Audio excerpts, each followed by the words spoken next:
उत्पन्ना एकादशी व्रत कथा। सूत जी कहने लगे, हे ऋषियों, इस व्रत का वृत्तांत और उत्पत्ति प्राचीन काल में भगवान कृष्ण ने अपने परम भक्त युधिष्ठिर से कही थी। वही मैं तुमसे कहता हूँ। एक समय युधिष्ठिर ने भगवान से पूछा था कि एकादशी व्रत किस विधि से किया जाता है और उसका क्या फल प्राप्त होता है। उपवास के दिन जो क्रिया की जाती है, आप कृपा करके मुझसे कहिए। यह वचन सुनकर श्री कृष्ण कहने लगे, हे युधिष्ठिर, मैं तुमसे एकादशी के व्रत का महात्म्य कहता हूँ, सुनो। सर्वप्रथम हेमंत ऋतु में मार्गशीर्ष कृष्ण एकादशी से इस व्रत को प्रारंभ किया जाता है। दशमी को सायंकाल भोजन के बाद अच्छी प्रकार से दातुन करें ताकि अन्न का अंश मुंह में रह न जाए। रात्रि को भोजन कदापि न करें, न अधिक बोलें। एकादशी के दिन प्रातः 4 बजे उठकर सबसे पहले व्रत का संकल्प करें। इसके पश्चात शौच आदि से निवृत्त होकर शुद्ध जल से स्नान करें। व्रत करने वाला चोर, पाखंडी, परस्त्रीगामी, निंदक, मिथ्याभाषी तथा किसी भी प्रकार के पापी से बात न करे। स्नान के पश्चात धूप, दीप, नैवेद्य आदि 16 चीजों से भगवान का पूजन करें और रात को दीपदान करें। रात्रि में सोना या प्रसंग नहीं करना चाहिए। सारी रात भजन कीर्तन आदि करना चाहिए। जो कुछ पहले जाने अनजाने में पाप हो गए हों, उनकी क्षमा मांगनी चाहिए।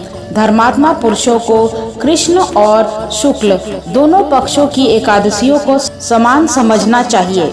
जो मनुष्य ऊपर लिखी विधि के अनुसार एकादशी का व्रत करते हैं, उन्हें शंखोद्धार तीर्थ में स्नान करके भगवान के दर्शन करने से जो फल प्राप्त होता है, वह एकादशी व्रत के 16वें भाग के भी समान नहीं है। व्यतिपात के दिन दान देने का लाख गुना फल होता है। संक्रांति से 4 लाख गुना तथा सूर्य चंद्र ग्रहण में स्नान दान से जो पुण्य प्राप्त होता है, वही पुण्य एकादशी के दिन व्रत करने से मिलता है। अश्वमेध यज्ञ करने से 100 गुना तथा 1 लाख तपस्वियों को 60 वर्ष तक भोजन कराने से 10 गुना, 10 ब्राह्मणों अथवा 100 ब्रह्मचारियों को भोजन कराने से 1000 गुना पुण्य भूमिदान करने से होता है। उससे 1000 गुना पुण्य कन्यादान से प्राप्त होता है। इससे भी 10 गुना पुण्य विद्यादान करने से होता है। विद्यादान से 10 गुना पुण्य भूखे को भोजन कराने से होता है। अन्नदान के समान इस संसार में कोई ऐसा कार्य नहीं जिससे देवता और पितृ दोनों तृप्त होते हों, परंतु एकादशी के व्रत का पुण्य सबसे अधिक होता है। 1000 यज्ञों से भी अधिक इसका फल होता है। इस व्रत का प्रभाव देवताओं को भी दुर्लभ है। रात्रि को भोजन करने वालों को उपवास का आधा फल मिलता है और दिन में एक बार भोजन करने वाले को भी आधा ही फल प्राप्त होता है। जबकि निर्जल व्रत रखने वाले का महात्म्य तो देवता भी वर्णन नहीं कर सकते। युधिष्ठिर कहने लगे कि हे भगवान, आपने हजारों यज्ञ और लाख गोदान को भी एकादशी व्रत के बराबर नहीं बताया, सो यह तिथि सब तिथियों से उत्तम कैसे हुई, बताइए। भगवान कहने लगे, हे युधिष्ठिर, सतयुग में मुर नाम का एक दैत्य उत्पन्न हुआ। वह बड़ा बलवान और भयानक था। उस प्रचंड दैत्य ने इंद्र, आदित्य, वसु, वायु, अग्नि आदि सभी देवताओं को पराजित करके भगा दिया। तब इंद्र सहित सभी देवताओं ने भयभीत होकर भगवान शिव से सारा वृत्तांत कहा और बोले, हे कैलाशपति, मुर दैत्य से भयभीत होकर सब देवता मृत्यु लोक में फिर रहे हैं। तब भगवान शिव ने कहा, हे देवताओं, तीनों लोकों के स्वामी, भक्तों के दुखों का नाश करने वाले भगवान विष्णु के शरण में जाओ। वे ही तुम्हारे दुखों को दूर कर सकते हैं। शिव जी के ऐसे वचन सुनकर सभी देवता क्षीर सागर में पहुँचे। वहाँ भगवान को शयन करते देख हाथ जोड़कर उनकी स्तुति करने लगे कि हे देवताओं द्वारा स्तुति करने योग्य प्रभु, आपको बारंबार नमस्कार है। देवताओं की रक्षा करने वाले मधुसूदन, आपको नमस्कार है। आप हमारी रक्षा करें। दैत्यों से भयभीत होकर हम सब आपकी शरण में आए हैं। आप इस संसार के कर्ता, माता पिता, उत्पत्ति और पालन करता और संहार करने वाले हैं। सबको शांति प्रदान करने वाले हैं। आकाश और पाताल भी आप ही हैं। सबके पितामह ब्रह्मा, सूर्य, चंद्र, अग्नि, सामग्री, होम, आहुति, मंत्र, तंत्र, जप, यजमान, यज्ञ, कर्म कर्ता, भोक्ता भी आप ही हैं। आप सर्वव्यापक हैं। आपके सिवा तीनों लोकों में चर तथा अचर कुछ भी नहीं है।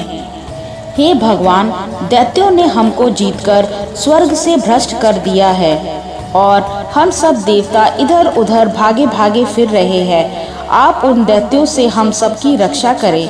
इंद्र के ऐसे वचन सुनकर भगवान विष्णु कहने लगे, हे इंद्र, ऐसा मायावी दैत्य कौन है जिसने सब देवताओं को जीत लिया है?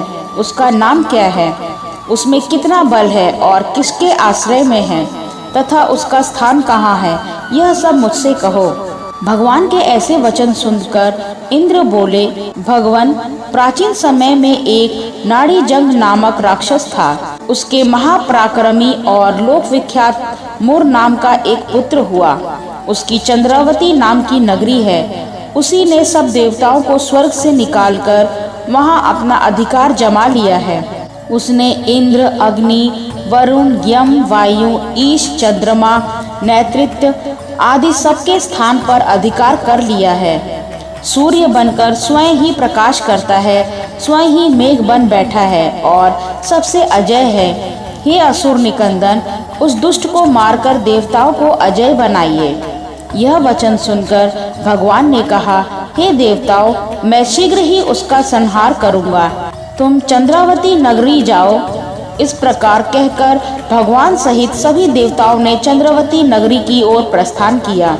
उस समय दैत्य मुर सेना सहित युद्ध में गरज रहा था। उसकी भयानक गर्जना सुनकर सभी देवता भय के मारे चारों दिशाओं में भागने लगे।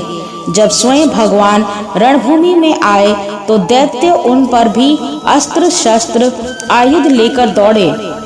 भगवान ने उन्हें सर्प के समान अपने बाणों से बींध डाला। बहुत से दैत्य मारे गए, केवल मुर बचा रहा। वह अविचल भाव से भगवान के साथ युद्ध करता रहा। भगवान जो भी तीक्ष्ण बाण चलाते वह उसके लिए पुष्प सिद्ध होता। उसका शरीर छिन्न भिन्न हो गया, किंतु वह लगातार युद्ध करता रहा। दोनों के बीच मल्ल युद्ध भी हुआ। 10,000 वर्ष तक उनका युद्ध चलता रहा, किंतु मुर नहीं हारा। थककर भगवान बद्रिका आश्रम चले गए।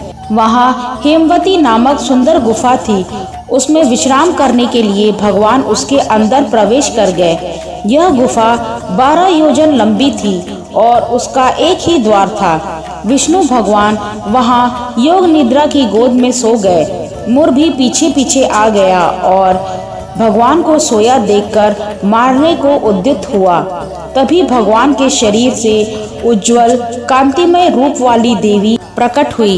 देवी ने राक्षस मुर को ललकारा, युद्ध किया और उसे तत्काल मौत के घाट उतार दिया। श्री हरि जब योग निद्रा की गोद से उठे तो सब बातों को जानकर उस देवी से कहा कि आपका जन्म एकादशी के दिन हुआ है, अतः आप उत्पन्ना एकादशी के नाम से पूजित होंगी। आपके भक्त वही होंगे जो मेरे भक्त हैं।